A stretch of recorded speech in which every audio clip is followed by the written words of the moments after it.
accept it. It's almost like he wants Cain to come to the conclusion that God, well, the conclusion of truth, actually. He gives Cain that opportunity. So that's one of the ways that mankind is traveling this course in Genesis, this having to deal with our fallen nature. Second way our course of traveling is by the ways of our worship. Very early, Cain and Abel were offering sacrifices to God. And I thought question 1b was very interesting in our lesson. Question 1b asked, why do you think they brought offerings to the Lord in the first place?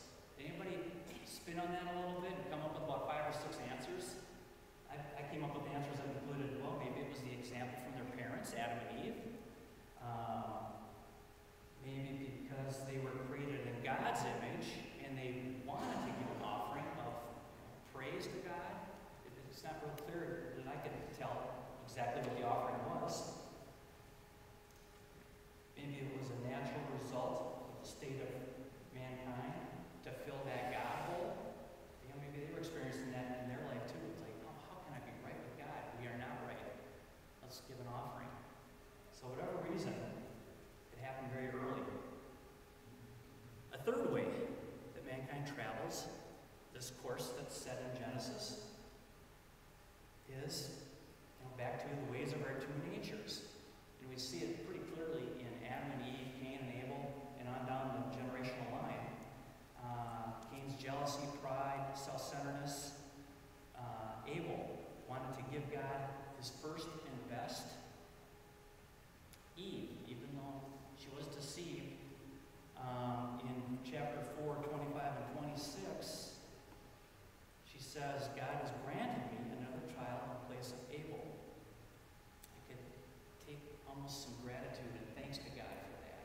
So you see the two natures in mankind, even in these early chapters of Genesis.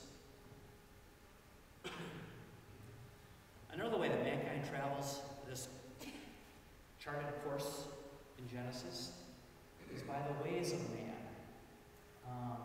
I was very intrigued how that 6th generation after Adam and Eve started the cities. Actually, Cain started the cities, which told me a little bit about Cain's sophistication.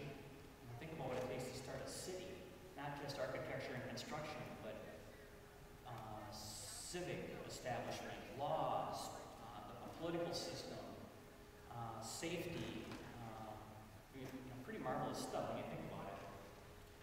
And then went on, beginning of culture, music started, beginning of commerce of livestock, and final example was the beginning of metallurgy, working with, what were the two, bronze and iron. So that time frame, and granted there were several hundred years, 522 years I added up between Adam and the 6th generation. It's quite a large span.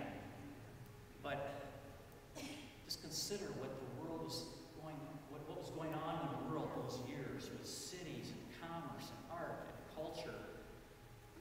And the Bible's not written specifically as a history text. It's written as a summary, a consistent summary of the heart of mankind as well as the heart of God. So I had a little bit of fun with this.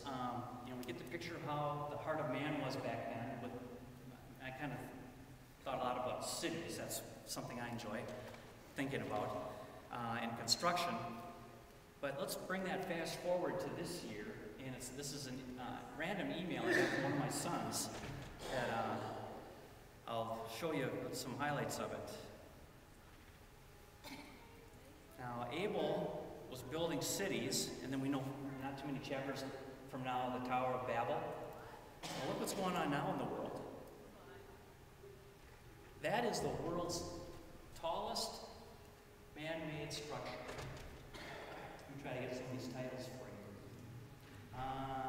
That is in Kuala Lumpur. If someone can pronounce it better than me. But that's the world's tallest structure.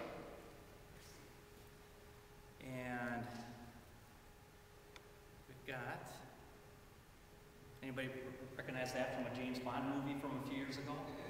That is in Patronus Tourist, Twin Towers. The top 5 floors of that skyscraper the windows are plated in pure gold. That is in the United Arab Emirates. A couple more here.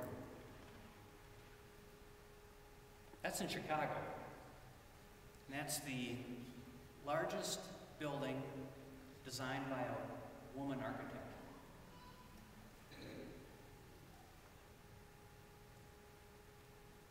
And one more.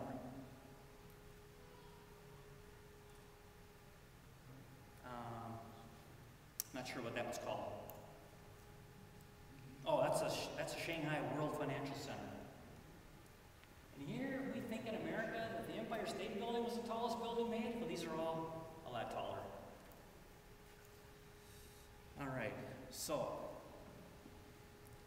a little diversion, but it does show, though, that the heart of mankind is consistent. We like to build things. We like to make things tall. We like cities. We like to gather. It's not good or bad. It's just us.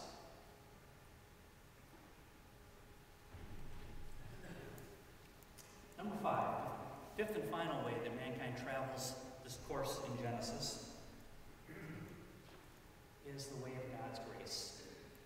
God's grace is shown in Genesis 1, 2, 3. I'd be curious as we go through Genesis to see if we see specific signs of God's grace in every lesson.